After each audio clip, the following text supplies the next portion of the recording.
D x N کی اگر بات کی جائے تو میں اپنا یعنی یہ بالکل اسٹوری، کیونکہ آج آپ نے کہا کہ کوئی یعنی لفاظت نہیں، جو ہے وہ میں بیان کر دوں. 35 سال کی خاتون اگر پستان کینسر میں یعنی بریسٹ کینسر میں اور ڈائگنوزڈ ہونے کے بعد اس خواہش کے ساتھ کہ میرا آپریشن بھی نہ ہو اور میں اس مرض سے نجات بھی پا لوں، 26 سال کا نوجوان اگر بون کینسر کے ساتھ اور ڈیلی ویجز پر وہ زندگی گزار رہا ہو، اس کے پاس اتنے پیسے بھی نہ ہو کہ وہ اپنی سرجری کروا سکے، کیونکہ سرجن نے جب اس کو ڈائگنوز کیا کہ تمہیں کینسر ہے اور بون کینسر ہے، تو پہلی ریکمنڈیشن اس کو دی کہ آپ پہلی فرصت میں اپنی یہ ٹانگ کٹوائیں اور باقی کے پروسیس بعد میں ہوں گے، یعنی کیمو تھراپی، آگے ریڈیشن، جو بھی ہونا تھا وہ بعد کا ہے. لیکن اس 26 سالہ نوجوان کے پاس اتنے پیسے ہی نہیں تھے کہ وہ اپنے مزید ٹیسٹ یا آپریشن کروا لے. صرف راستہ ایک ہی تھا اور وہ تھا صرف موت. ایک خاتون جو 5 بچوں کی ماں ہو، بچے جوان ہو، ہیپاٹائٹس سی کا شکار ہو، اور اس کو ہیپاٹائٹس سی وہ ایلوپیتھک سے الرجک تھی، ایلوپیتھک اس کو معافی کی نہیں آتی تھی. ڈائگنوز ہو گیا علاج سے قاصر، کہ جو بھی اس کو یہ تھا کہ اگر میں پیناڈول بھی لوں گی تو وہ بھی مجھے ریئیکشن کرے گی، میری باڈی اس کو قبول نہیں کرے گی. وہ خاتون ہیپاٹائٹس سی کے ساتھ اپنا گزارا کر رہی تھی. پھر اچانک طبیعت خراب ہوئی اور اس کی کمپلیکیشن کے ساتھ انہیں بتایا گیا کہ اگر مزید آپ نے علاج نہیں کرایا یا لیٹ کیا تو آگے چل کر یہ کینسر کی شکل میں بدل سکتا ہے. ایک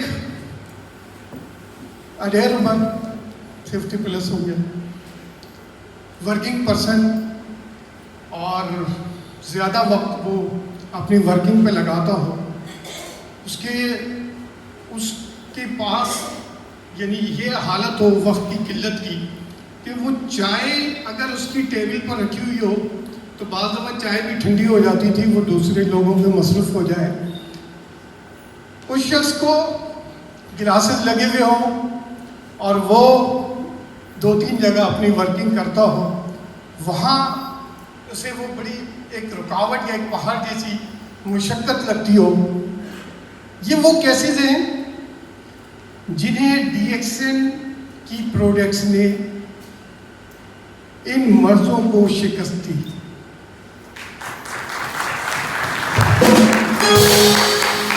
ایسے بے شمار، یہ چند ایک میں نے آپ سے شیئر کیے ہیں، اور اس میں جو لاسٹ میں نے اڈھیر عمر کہہ لو وہ میں نے اپنا کیس بیان کیا ہے کہ مجھے گلاسز لگے ہوئے تھے، میں ملٹیپل ٹائم بتا چکا ہوں، اور یہ ڈی ایکس این کی پروڈکٹ کی بدولت آج 4-5 سالوں سے، بلکہ 6 سال غالباً ہو گیا ہے کہ اب مجھے گلاسز یوز نہیں کرنے پڑتے. ایسے بے شمار کیسز ہیں. اگر کبھی میری دل خواہش بھی ہے کہ میں ان تمام کیسز کو ٹیسٹیمونیلز کی شکل دوں تاکہ لوگوں کو اس کا فائدہ ہو. کچھ میں نے ویڈیوز بنائی تھی، لیکن چونکہ پروفیشنل نہیں ہوں تو وہ اس طریقے سے نہیں بنا سکا جیسے کہ مجھے اس سے رزلٹ لینے چاہیے تھے. بہرحال ڈی ایکس این میں میرے لیے کیوں ضروری؟ میں سمجھتا ہوں کہ ایک مسیحا کی اگر وہ اپنے آپ کو واقعی ہی مسیحا سمجھتا ہے، یہ دلی خواہش ہوتی ہے یا اس کو خوشی ہوتی ہے جب اس کا کوئی مریض ایسے مرض میں مبتلا ہو جہاں چاروں طرف اس کے مایوسی ہو اور ایک کوئی شخص کہے کہ نہیں آپ ٹھیک ہو سکتے ہیں، تو اس کے بعد وائی کا لفظ ختم ہو جاتا ہے، ضروری کا رہ جاتا ہے. تو ڈی ایکس این میرے لیے اس لیے ضروری بنی کہ میں نے جب مجھے اس کا میسج ملا، کہ جب مجھے یہ معلوم ہوا کہ ڈی ایکس این کچھ اس طرح کے قدرت کی پیدا کردہ نباتات ہیں کہ جس کے اندر اللہ تبارک و تعالیٰ نے بے شمار بایو میڈیکل انگریڈینٹس رکھے ہیں، اور میں نے جب اس کے تجربات یعنی یوں سمجھ لیجیے پرسنل اپنی فیملی سے شروع کیے تھے، جب رزلٹ لے لیے اور میں مطمئن ہو گیا تو پھر اس کے بعد یہ میری ایک ضرورت بن گئی اور لوگوں کے لیے استفادہ کا سبب بن گئی. ماشاءاللہ بہت زبردست. یعنی کہ purely you are doing the action on behalf of testimonials. Testimonials بالکل بالکل. دوسرا ایک بہت امپورٹنٹ سوال وہ یہ ہے کہ جس طریقے سے کام ابھی کرتے ہیں تو کوئی بھی پرومو یا کوئی بھی ٹور کی بات ہو تو آپ سے جب بات ہوتی ہے تو ایسا نہیں لگتا کہ آپ کی عمر اتنی ہوگی، مطلب آپ اس کو ون بھی کرتے ہیں، پھر آتے بھی ہیں، انجوائے بھی کرتے ہیں. تو یہ جوان مطلب کوئی آپ کے ذہن میں کوئی فلاسفی ایسی ہے کہ یار اپنے آپ کو کھینچ کے رکھنا ہے جب بھی پروڈکٹ وغیرہ ایسے کھاتے ہیں، وہ کون سی ایسی بات ہے کہ آپ کے اندر بھی ہمیں ایسا کوئی یق، ابھی آپ ہمارے ساتھ ٹور پہ گئے تھے تو آپ نے پورے کے پی کے ٹور میں آپ جو ہمارے ساتھ تھے، جو ہم لوگوں نے پرسنٹ جو ٹریننگ کا جو ٹور کیا تھا، آپ میں نے بڑا انجوائے کرتے ہوئے وہاں پہ دیکھا. تو کیا ایسی چیزیں جو آپ کو ڈرائیو کرتی ہے کہ مجھے ینگ رہنا ہے؟ عزیزان من، میں اکثر آپ سب سے کہتا ہوں، آج بھی وہی بات دہرا رہا ہوں کہ اپنے آپ کو پہچانو اور جس نے آپ کو پیدا کیا اس کو جانو. زندگی بڑی مختصر ہے، انجوائے کر لو اور کسی نہ کسی کو کچھ نہ کچھ فیس پہنچا دو. کسی بھی پلیٹ فارم پہ ہو، پلیٹ فارم کا کچھ بھی ہو، اپنے زندگی کے مقصد کو سمجھو. جب میں ڈی ایکسن سے وابستہ نہیں تھا تب بھی مخلوق سے پیار میری کمزوری سمجھ لوں، کیونکہ مجھے لگتا تھا کہ اللہ تبارک و تعالیٰ نے جو زندگی کے لمحات مجھے دیے ہیں، میں تو ایک انجینئر بننا چاہ رہا تھا، پھر میں ڈاکٹر کیسے بن گیا. تو یقیناً میرا رب مجھ سے شاید لوگوں کی فلاح کے لیے یا لوگوں کی یعنی صحت کے حوالے سے، حفظان صحت کے حوالے سے کچھ کام لینا چاہتا ہو. میں نے جب میڈیکل کی اس لائن کو یعنی میڈیکل میں ایم بی بی ایس کیا، اس کے بعد اسپیشلائزیشن کی، لیکن ابھی بہت سارے دوست احباب بہت ساری باتیں کر رہے تھے، بڑی کام کی باتیں تھی، اور سچ بات یہ کہ آج میرے دل میں تھی کہ میں صرف سنوں گا، بولوں گا کم، کیونکہ یہاں ایک سے ایک ہنر موجود ہے اور بڑے سچے اور اچھے لوگ یہاں پہ زیادہ تر، اور انہیں کی محبت کھینچ کے لاتی ہے. اس کا میں ابھی جواب دیتا ہوں کہ آج میں نے کیسے ان کی آپ لوگوں کی محبت مجھے یہاں لے کر آئی ہے. بہرحال اس ایم بی بی ایس کے بعد مجھے ایک احساس ہوا کہ مجھے کچھ کرنا چاہیے. نئی شادی ہوئی تھی، کچھ ہی عرصہ ہوا، میں نے کراچی یونیورسٹی میں ماسٹرز ان ایڈمنسٹریشن کے ایڈمیشن آئے ہوئے تھے، اور مسز کو بھی تیار کر لیا، اور ہم دونوں کراچی یونیورسٹی ہم نے جوائن کر لی. اور ڈی پی اے پہلے ڈپلوما پھر ماسٹرز. ہم دونوں یعنی جاتے تھے، تھوڑا سا شادی کو کچھ زیادہ عرصہ نہیں گزرا تھا، تو یونیورسٹی کے اندر آخری بینچوں پہ ہم بیٹھ کے کچھ نہ کچھ ہمارے پاس یعنی ڈرائی فروٹس میں ہوتا تھا یا کچھ ایسی چیزیں ہم کھا رہے ہوتے تھے اور لیکچر بھی سن رہے ہوتے تھے. وقت گزرتا گیا، کچھ عرصے کے بعد ان کی فرینڈ نے پوچھا کہ آپ نے ڈاکٹر صاحب کو گھیرا ہے یا انہوں نے آپ کو گھیرا ہے. یعنی انہیں یہ نہیں معلوم تھا کہ یہ دونوں میاں بیوی ہیں، بلکہ وہ سمجھتے تھے کہ یہ کوئی پٹا کر لے کر آئے ہیں. اور جب انہوں نے بتایا کہ ایسا نہیں ہے، یہ میرے ہسبینڈ ہیں، تو وہ شی واز ان شاک. اس کو یقین نہیں آ رہا تھا، واقعی ایسے ہی ہے آپ کے ہسبینڈ ہیں. ہاں، تو آپ لوگ تو ایسے آ رہے ہوتے ہیں جیسے کوئی بالکل یونیورسٹی کے جو اسٹوڈنٹس بڑے انجوائے کرتے ہیں.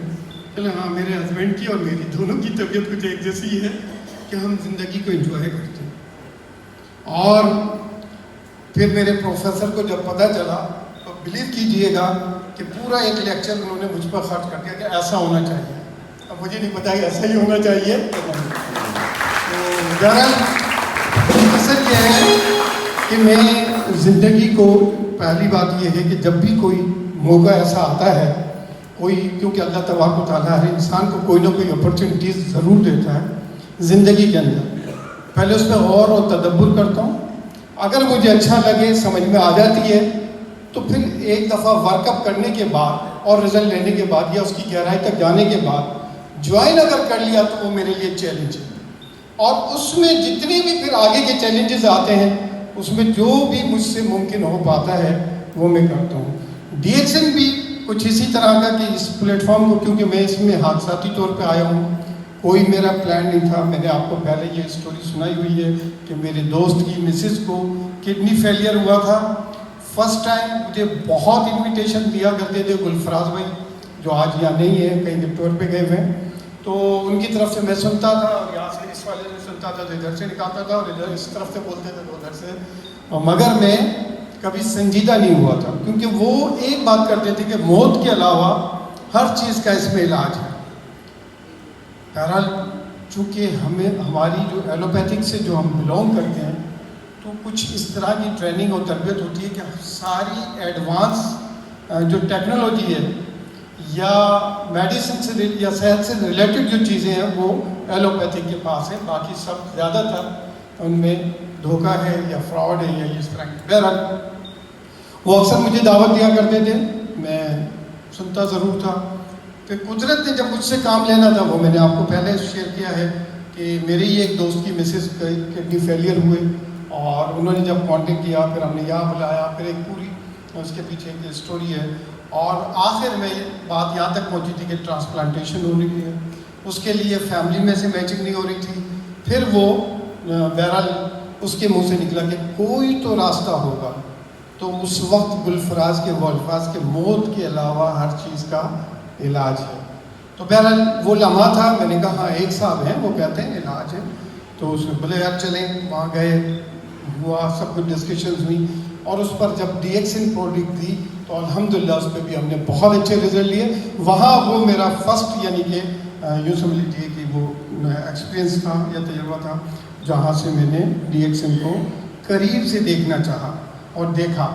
پھر چونکہ بلونگ کرتا تھا میڈیکل سے, بڑی گہری نظر تھی. جب میں نے ان سپلیمنٹس کو اپنی فیملی میں, اپنے دوستوں میں, ان میں ریکمینڈ کرنا شروع کیا, اور جب پرسنلی میں نے جب رزلٹ لے لیے تھے تو وہاں سے میں نے طے کر لیا تھا, ٹھان لی تھی, بلکہ جیسے کہ مسیح الزمان صاحب کہتے ہیں یا کہہ رہے تھے, ہار ہو جاتی ہے اگر مان لیا جائے, جیت تب ہوتی ہے جب ٹھان لیا جائے. تو وہاں سے ٹھان لی تھی. اور آج چیلنجز کا جہاں تک وہ سوال کا جواب دے دیا تھا کہ ڈی ایکس این جتنے بھی پروموز آپ کو دے رہی ہے, یہ بیسیکلی آپ کی پریکٹس آپ لوگوں کے لیے کروا رہی ہے. ڈی ایکس این کے جتنی پروڈکٹ میں جان ہے اتنی ہی اس کے مارکیٹنگ پلان میں ہے. اور میں خود ایک چیز پر ورکنگ کر رہا ہوں, یہ مسعود زمان صاحب آج اسٹیج پہ میں سب کے سامنے یہ شیئر کر رہا ہوں. اگر میں اس میں کامیاب ہو گیا تو انشاءاللہ پاکستان ڈی ایکس این کی دنیا میں ایک بڑا نام پیدا کرے گا. تو اگر میں اس میں کامیاب ہوتا ہوں, میری ورکنگ چل رہی ہے, جس دن میں نے کام اگر وہ اس پہ پورا کر لیا, پھر آپ سب کی مشاورت سے, کیونکہ یہ مشاورت کے بغیر کام ممکن نہیں ہوتے ہیں. یہ اصل میں کیوں اتنی مجھے ضرورت پیش آ رہی ہے کہ یا میں اس کو اتنا گہرائی میں کیوں لے رہا ہوں. میں نے ابھی 4-5 سے آپ لوگوں سے کیسز شیئر کیے, اور آپ لوگوں کے پاس بھی ایسے بے شمار لائف میں کیسز ہوں گے جن کو فائدہ ہوا ہوگا, جن کے دلوں سے سچی دعائیں نکلتی ہوں گی. بیسیکلی جب صحت کی بات ہوتی ہے نا تو ہماری اپنی بات ہو رہی ہے. آج پاکستان میں ہر 6واں بندہ ڈائبٹک ہو چکا ہے, اور اکثر میں بتاتا ہوں کہ بہت سارے بچے, سینکڑوں بلکہ لاکھوں کی تعداد میں اپنی 5ویں سالگرہ سے پہلے ہی اللہ میاں کو پیارے ہو جاتے ہیں. بریسٹ کینسر 90,000 خواتین ہر سال اس مرض میں مبتلا ہو جاتی ہیں, جس میں سے 40 سے 50,000 خواتین صرف آگاہی نہ ہونے کی وجہ سے یا ڈائگنوسس لیٹ ہونے کی وجہ سے لقمہ اجل ہو جاتی ہیں. ایسی گھمبیر پوزیشن ہے ہمارے ملک کی, ہاسپٹلوں میں جگہ نہیں ہے, میڈیسن ناپید ہو جاتی ہے, بلیک ہو رہی ہوتی ہے. ہم کس کے لیے جی رہے ہیں؟ ہماری زندگی کا مقصد کیا ہے؟ اللہ تبارک و تعالیٰ نے ہمیں کتنے عرصے کے لیے بھیجا؟ یہ خود سے سوال تو کریں ذرا. تو آپ کو جو بھی انسانیت کے لیے خدمت کرنے کا موقع ملے تو جس پروفیشن سے بھی آپ وابستہ ہیں، یعنی کاروبار سے، جس چیز سے بھی آپ وابستہ ہیں، اس میں رہتے ہوئے ذرا غور تو کریں کہ ہم اپنے لوگوں کے لیے بھی نہیں سوچ رہے. اگر آج ہر چھٹا بندہ ڈائبٹک ہو گیا ہے تو اگلے 5 سال بعد کیا ریشو ہوگا، کیا ہوگا؟ یعنی ہمارے بچے بھی ہوں گے پھر. ابھی گھر میں ایک ہے، چاہے وہ بزرگ ہے، چاہے وہ بھائی ہے، بہن ہے، کوئی بھی ہے، تو اگلے 5 سال بعد کیونکہ یہ ریشو بڑھ جاتا ہے. اگر ہم نے یہاں سے تدبیریں نہیں لڑائی، امریکہ ہم سے ایک اسٹیپ پہلے تھا ڈائبٹیز میں، اب وہ انہوں نے اویئرنیس پھیلا کر کنٹرول کیا اور آج ہم نے وہ مقام لے لیا. بہرحال مختصر یہ ہے کہ میں اس کو اپنی ذمہ داری سمجھتا ہوں، اور ڈی ایکس این مجھے واحد وہ پلیٹ فارم مل گیا ہے جس سے میں اپنے لوگوں کی